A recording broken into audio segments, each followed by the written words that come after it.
Salut les judokas et bienvenue dans cette vidéo avec Sandy Hinzelin qui est docteur en philosophie, professeur de yoga, auteur de 3 livres et bientôt un 4e. 3 livres, non 2 livres et bientôt un 3e. Ah, 2 livres. Et j'en ai traduit 2, voilà, donc en fait ouais, ça fait bon, 5 ans.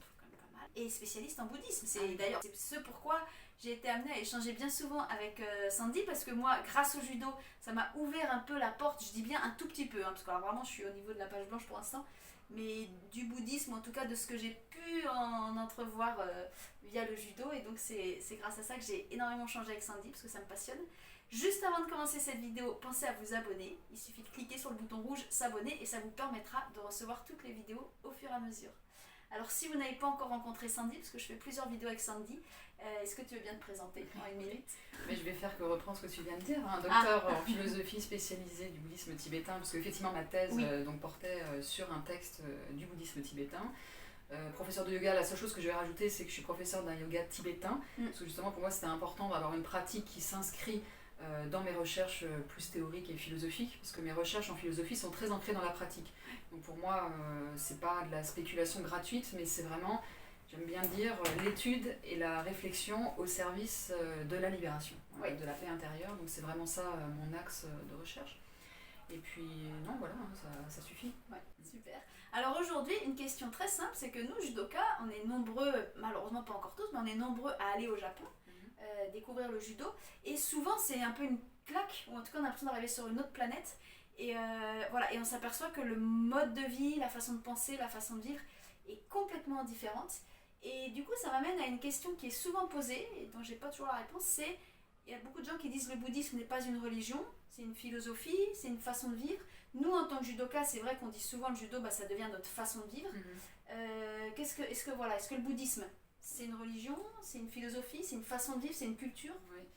Alors oui, c'est une question qui est très souvent posée à l'égard du bouddhisme, et la première chose que j'ai envie de dire, c'est que philosophie et religion, c'est une séparation qui est propre à chez nous.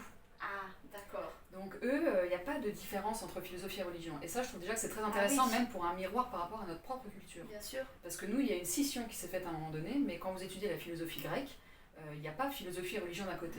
Même si quand on enseigne Platon aujourd'hui en terminale, ou même à la fac parfois, ou Socrate, on va dire c'est un cours de philosophie, il y a peut-être parfois tout un aspect de la pensée de Platon qui ne va pas m'être mis en avant, parce que ça fait peut-être un peu trop religieux aujourd'hui à notre goût.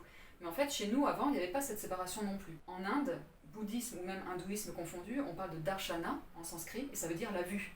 Donc quelle est notre vue du monde? Quelle est la vue de l'homme? Et là, pour moi, philosophie et religion, mode de vie, ça... C'est la même chose, c'est la façon dont on vit le monde. Tout à fait. Alors ça c'est la première chose que je dis, parce que c'est intéressant. C'est souvent le problème des fois quand on s'intéresse à quelque chose de culturellement différent de chez nous, il y a une espèce d'ethnocentrisme en fait qui fait que ça peut fausser l'analyse en fait. Et ça, cette question-là montre très bien qu'on voit qu'on raisonne à travers nos propres catégories. Mais si on fait vraiment une immersion en Inde ou au sein du bouddhisme, parce que c'est le bouddhisme dont on parle maintenant, il n'y a pas cette séparation, on parle vraiment d'une certaine vision de l'homme et du monde. D'accord. D'accord. Passionnant. La deuxième chose que j'aime bien dire aussi à ce sujet, parce que c'est pas la première fois qu'on me pose la question. J'imagine, je suis pas très originale. Non, mais c'est hyper important parce que pour moi cette séparation ne devrait pas avoir lieu d'être. Ouais. On a mis de côté la religion quand même, pour l'écrasante majorité des gens. Aujourd'hui on dit la religion ça n'existe pas ou tout ça, mais quelque part on est tous religieux sans le savoir et c'est juste qu'on s'est peut-être coupé de quelque chose. Enfin peut-être, voire sûrement. Mais bon. Mais donc la deuxième chose que j'aime bien dire, c'est que, alors c'est peut-être pas tout à fait juste ce que je vais dire à 100%, mais pour donner un peu une dynamique, la philosophie, surtout telle qu'on la transmet aujourd'hui, on pourrait dire que c'est de l'ordre conceptuel, analytique, de comprendre les choses avec des théories. Et le religieux, on bascule sur un autre mode d'être déjà. Mais pour moi, c'est comme s'il y avait une continuité. C'est comme si la philosophie était la porte du religieux. D'accord. Mais c'est pas forcément vrai dans tous les cas. Donc si on veut vraiment rester dans cette séparation pour dire pourquoi finalement le bouddhisme, on ne sait pas si c'est une philosophie, une religion ou un art de vivre. Pourquoi? Parce que la philosophie présente des textes qui peuvent tout à fait, d'ailleurs maintenant sur le programme de terminale, d'ailleurs depuis cette année ou l'année dernière, il y a des textes bouddhistes qui peuvent être enseignés dans le cadre de terminale. Donc ça veut très bien dire que le bouddhisme est reconnu comme une philosophie. C'est-à-dire qu'il y a une pensée rationnelle qui traite de sujets communs à d'autres philosophes, le désir, la conscience, la mort, le temps, etc. Mais aussi, ce qui est troublant, par exemple, surtout dans le bouddhisme tibétain, c'est que si vous êtes dans un temple, par exemple, vous allez voir des rituels. Il y a des tambours, il y a des chants, et pour certains, ça fait penser à l'église. On se dit, on dit que le bouddhisme c'est une philosophie, on va voir des rituels. Donc on se dit c'est une religion. Mais en fait, c'est du symbolisme. c'est des symboles, des rituels qui sont mis au service de la philosophie. C'est-à-dire pour certaines personnes, juste le côté méditatif, épuré, comme on peut avoir par exemple dans le zen, où là il n'y a pas vraiment de rituel. Donc là pour certaines personnes ça suffit, mais pour d'autres le symbole, le rituel ça peut être très puissant aussi, si on comprend ce qu'on fait. Et c'est pas de la croyance aveugle ou une foi aveugle, c'est juste qu'on comprend ce qu'on est en train de mettre en œuvre à travers le symbolisme et le rituel. Et en fait, mais derrière, il y a la vision philosophique qu'on peut avoir dans les textes auparavant. Et après, un mode d'être, un mode de vie, bah oui, parce que dès l'instant que vous êtes vraiment engagé, j'ai envie de dire sincèrement, dans une voie purement philosophique, entre guillemets, ou rituelle, mais ça change toute votre vie. Donc forcément, c'est un mode de vie. Alors la seule chose là où je serais pas d'accord, c'est pas dire que c'est culturel, parce que je l'ai dit dans une autre vidéo, on est vraiment lié, le bouddhisme c'est lié à l'expérience humaine, donc après c'est pas culturel. On est vraiment sur comprendre les processus corps-esprit, donc il n'y a rien de culturel là-dedans, ça s'applique à n'importe quelle culture, et c'est d'ailleurs la raison pour laquelle le bouddhisme s'est autant diffusé dans le monde. Parce que justement il peut s'adapter à n'importe quel pays dès l'instant qu'on voit bien qu'il s'agit d'outils pour se transformer soi-même, indépendamment de notre culture, de notre identité, de notre sexe, de notre âge. Et même les rituels, quand on les comprend, même si c'est des rituels tibétains, bien en fait ça reste du symbolique. Donc si on comprend le symbole, vous pouvez être français et pratiquer des rituels sans être à côté de la plaque. Oui, voilà. Après si on ne comprend pas, autant étudier les textes et s'asseoir en zazen ou faire une autre forme de pratique de méditation assise dans d'autres traditions, parce qu'effectivement faire des rituels sans comprendre, on retombe dans une foi aveugle qu'on critique généralement dans la religion. Alors que clairement le bouddhisme est connu pour...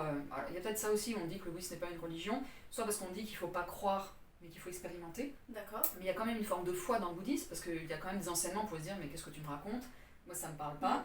En gros, fais confiance dans ce que je dis, chemine, et peut-être qu'un jour tu verras ce que je te dis. Donc c'est-à-dire, non, tu ne dois pas croire coûte que coûte ce que je te dis, mais expérimente par toi-même. Moi c'est le fruit que je te propose de découvrir par toi-même. Mais au début, donc il y a une espèce de foi, donc moi j'aime bien parler plutôt de confiance, puisque foi est très connotée. Donc, on pourrait se dire, ah non, mais j'ai pas envie d'avoir la foi, donc on peut parler de confiance. Comme par exemple, pour n'importe quelle activité, vous rencontrez un maître. J'étais en train de. Voilà, dans ma tête, je me disais, ah oui, là, vraiment, j'entends, j'ai l'impression que tu pourrais parler du judo. Oui, mais c'est là que le rôle de l'exemple est hyper important, c'est-à-dire des gens qui ont déjà parcouru le chemin et qui montrent que c'est possible. Et donc, après, c'est à toi de faire le chemin, je vais pas pouvoir le faire à ta place.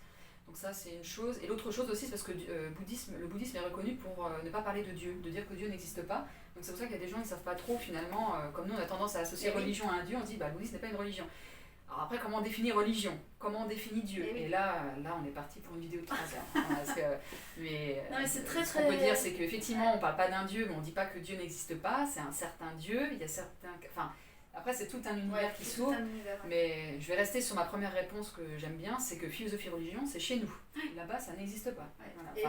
C'est vraiment très très intéressant et je me dis que les fois où on ira au Japon, on verra les choses un peu différemment.